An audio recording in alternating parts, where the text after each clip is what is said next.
ఇప్పుడు మన మధ్య ఒక రాజనీతిజ్ఞులు ఉన్నారు. రాజకీయవేత్త నెక్స్ట్ ఎలక్షన్ గురించి మాట్లాడతారు. రాజనీతిజ్ఞులు నెక్స్ట్ జనరేషన్ గురించి. చంద్రబాబు నాయుడు గారు ఒక vibration, sensation, motivation, dedication, innovation, inspiration ప్రతి జనరేషన్ కి. మాది కుప్పం, మాట తప్పం, గొప్పలు చెప్పం, నారా హమారా అంటున్నారు ప్రజలు. వారిని ప్రసంగించవలసిందిగా కోరుకుంటున్నాను. మానవత ఆయన జెండా, మంచితనమే ఆయన ఎజెండా, బడుగులకు కొండంత అండాదండ, పాలకుండ పూలదండ, ఆయన మనసు బంగారు కొండ, మీరెప్పుడు మాకు అండా దండ.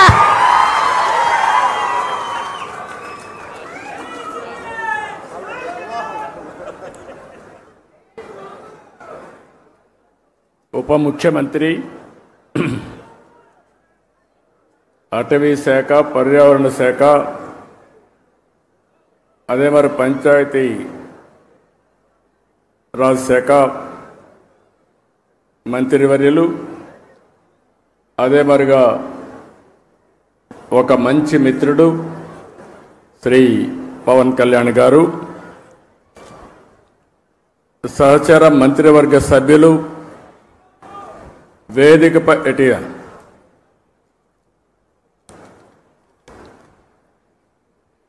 కందుల దుర్గేశం గారు, పొంగూరు నారాయణ గారు, గౌరవ శాసనసభ్యులు Tenali Shravan Kumar garu, chairman pollution control board Krishnaiah garu, Amaravati development corporation chairman Lakshmi Parthasarathi garu, special CS అటవీ శాఖ Anantharamu garu, principal chief conservator of forest Ajay Kumar garu. ఇప్పుడే మీరు చూస్తున్నారు, మొన్నటి వరకు మనం రామయ్య గారిని చూశాం, మొన్నే ఆయన చనిపోయాడు. ఈరోజు నల్లమల అడవుల పరిరక్షణ కోసం జీవితాన్ని అంకితం చేసినటువంటి అంకారావు గారు మనస్ఫూర్తిగా మనందరికీ ఒక స్ఫూర్తి. అలాంటి వ్యక్తి ఇక్కడ ఉన్నాడు. ఇంకొక పక్క chairman environment management corporation Dinesh Reddy గారు, 10వ తరగతి అమ్మాయి, చాలా బాగా చేసింది, మనందరి దగ్గర ప్రతిజ్ఞ చేయించింది కుమారి లావణ్య. నేను ఇప్పుడే అడిగాను అమ్మాయిని, ఏంటమ్మా ఏం చదువుతున్నావు? 10th క్లాస్ అనింది. 10th క్లాస్ అయినాక ఏం చేస్తామని అడిగాను. ఇంటర్మీడియట్లో బైపీసీ అనింది.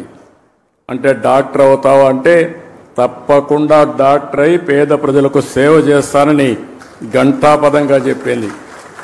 ఒక యాస్పిరేషన్తో చదువుకుంటున్నటువంటి విద్యార్థిని. అదేవిధంగా ఈ కార్యక్రమానికి ఇచ్చేసిన ప్రజాప్రతినిధులకి, పెద్దలకు, ఈరోజు 1000 మంది విద్యార్థులతో మొక్కలు నాటే కార్యక్రమానికి శ్రీకారం చుట్టాం. ఈరోజు మీరు చేసిన కార్యక్రమం అమరావతిలో ఒక చరిత్ర సృష్టించబోతుంది. ఈరోజు ఒక్కరోజే మన మిత్రులు ఉప ముఖ్యమంత్రి గారు చెప్పినట్టు 1 కోటి చెట్లను నాటుతున్నాం. ఈ సంవత్సరం 5 కోట్ల మొక్కలు నాటబోతున్నాం. అయితే ఈ 5 కోట్లే కాకుండా 50% గ్రీన్ కవర్ ఈ రాష్ట్రంలో ఉండాలి. 50% గ్రీన్ కవర్ ఉంటే దానివల్ల ఇంపాక్ట్ ఏ విధంగా ఉంటుందో మనం అందరం కూడా ఆచరించి దేశానికే కాకుండా ప్రపంచానికే ఒక ఆదర్శంగా నిలవాల్సిన అవసరం ఉంది. 1972 నుంచి జూన్ 5వ తారీఖున ప్రపంచ పర్యావరణ దినోత్సవాన్ని ఐక్యరాజ్య సమితి ఆధ్వర్యంలో మనం జరుపుకుంటున్నాం.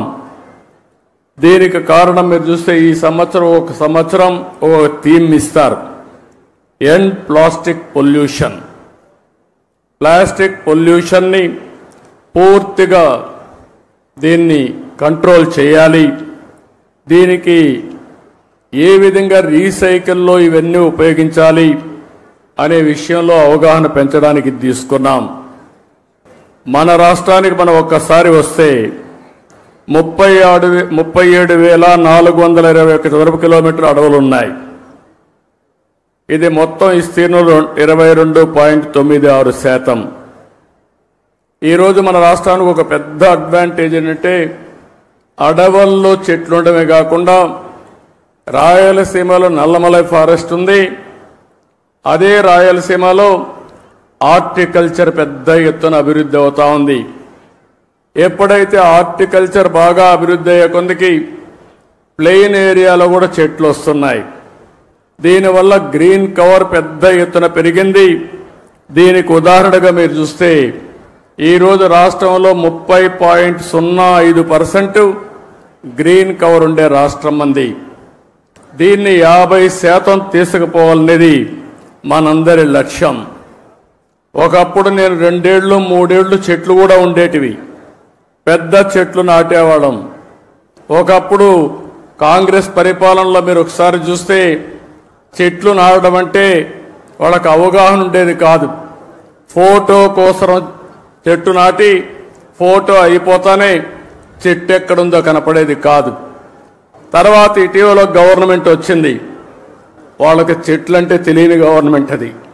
చెట్టు వల్ల ఉపయోగం తెలియదు, చెట్లు నరకడం తప్ప చెట్లు పెట్టనే గవర్నమెంట్ అది. ఆ రోజు మనం అందరం మాట్లాడుకున్నాం, ఎక్కడన్నా ముఖ్యమంత్రి హెలికాప్టర్లో పోతా ఉంటే కింద నుండే చెట్లన్నీ ఎగిరిపోతాయి.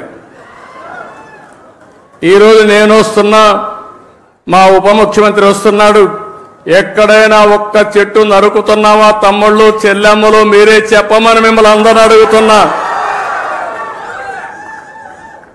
చెట్లు పెంచడం బాధ్యత, చెట్లు నరకడం